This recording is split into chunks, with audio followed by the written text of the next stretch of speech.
Hi, this is Tony Davis from 1066 Sound and Hastings Rock, and I am talking today with Mike Brass and Stephanie Walensky from the band Hearts and Hand Grenades. Hi, guys, how are you?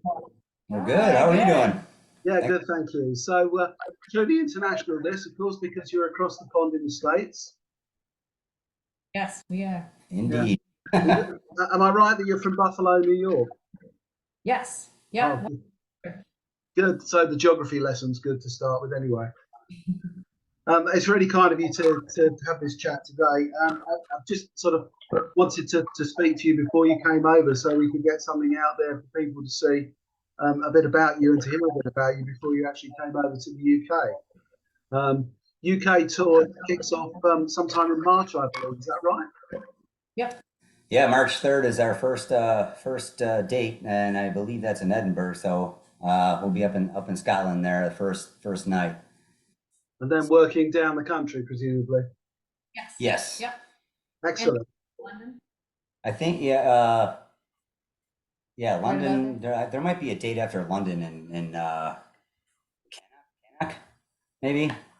Yeah, well, I know you. I know you're due to come to my hometown, Hastings, on the 12th of March, and people are getting really excited about that. So we're looking forward to seeing you there. Um, I think that you as a band came together in about 2012, was it? Yeah, about then. When we all kind of started getting together and playing out. Buffalo has a crazy music scene out here, so we got really lucky. We all sort of met each other through the grapevine, so to speak, by playing locally. Yeah, and it just kind of turned into the lineup we have today for Hearts and Hand Grenades. Okay, and then 2021, two albums in 12 months. That's quite some going. Um, First of those was Turning to Ashes. So, tell us a bit about the processes of getting together, getting the album together and that sort of thing. Yeah, so that first album, Turning to Ashes, that came out was actually a combination of two EPs that we previously released. Oh, right. And then we were picked up by Eclipse Records at shortly after that. So they took the first two EPs, clumped them together, and that's where that first album came from. Right. Okay. And then so during this whole process, we were already working on our second album, and so we had that music had been out for what I think we released in January of Yep. 2021. So it was almost a whole entire year went by. So we're like, well, let's put the second album out and get it going. So Yeah, and we just kept working on new material with COVID and everything shut down. That's, To do. So we sort of took advantage of that as best as we could. And it sort of worked out, where we could release both of those albums in the same year. I mean, presumably part of your life has been gigging around the States a fair bit over the last few years. Mm-hmm. Yep. We play, we play whatever shows that we do here in the Buffalo and Western New York area when those come about. There's only a few of those a year. We don't really play all that much in our own hometown, but whenever anything, we don't care how far the drive is or how far, if we have to travel halfway around the world to play shows. Oh yeah, we'll go. We're gonna do it. So it's Have guitar, will travel. Yeah. That's right. So will this be your first trip to the UK? Yes. Yep. Yeah. Yeah, first time over there. We have no idea what we're getting ourselves into. It's gonna be great. The beer and the food could be quite interesting. Hey, Right. I'm in. Beer and I like food, so I'm winning either way. Okay. You're sort of, I mean, over here, and I don't know whether it's the same in the States or not, but over here, we've got a thing springing up called the new wave of classic rock, which, okay, good, you're nodding your head, so you know about it as well. Is that a thing in America or not? I know that we're seeing some American bands over here, but didn't know whether it was a thing over there or not. Yes, yeah. So we Yeah. basically that's how this tour came out to be in the first place. About I would say a year and a half ago, at least, we, 2 years ago, we joined that NWOCR group uh, Okay. in the United Kingdom, and then 6 months after that, we started fishing around for, just to see what our, following was like over in the UK. Was it worth possibly coming over? And the reception was quite well. So we got in touch with a promoter and with Mark Christensen from Midnight Tornado. Midnight Tornado Touring, and he set this whole. It's been a long process, but the tour's almost here at this Yeah. point. Yeah, as I say, we're looking forward to seeing you enormously. One of the things that I know is going to be quite important to people over here is getting hold of your CDs, because it's like really difficult over here.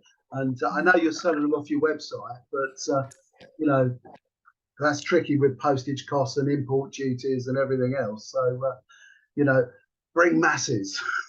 Yeah, we are. We're gonna bring as much as possible, just to get that stuff over to you guys out there without having to deal with the shipping and all that. But yeah, Yeah. we'll have CDs, some T-shirts. We'll have some little other stuff, little fun things we can bring with us. But yeah, get it while you can. Get it while you can. Yeah. Yeah. Make sure you keep one of each copy of CDs for me, please, because I want to Absolutely, add them to my collection. you got it. Absolutely. You're being supported on the tour by a couple of bands, White Raven Down, who come from Essex. I spoke to those guys earlier in the week. And they're really excited about teaming up with you to tour. Have you managed to speak to them yet, or do you know them? Or Yeah, actually, right from right before probably a couple of months before the tour was even announced, we all have a Facebook group together with all the bands, promoters, and everyone that's involved in the tour, and we chat on a regular basis. I would say weekly. Oh, yeah. We're always talking to each other, and right.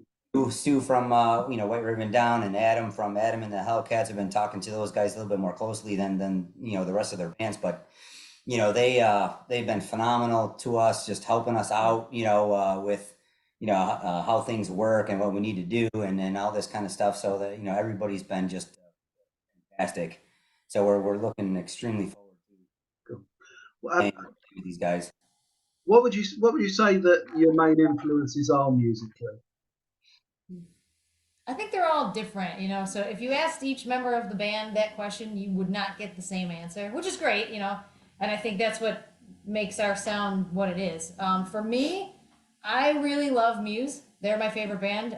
So that kind of progressive rock sound, is very influential. But on the flip side of that, I come from a love of '90s alternative music too. So there's a huge spectrum in there for me. But mostly that alternative progressive rock sound. Okay, Mike, how about you?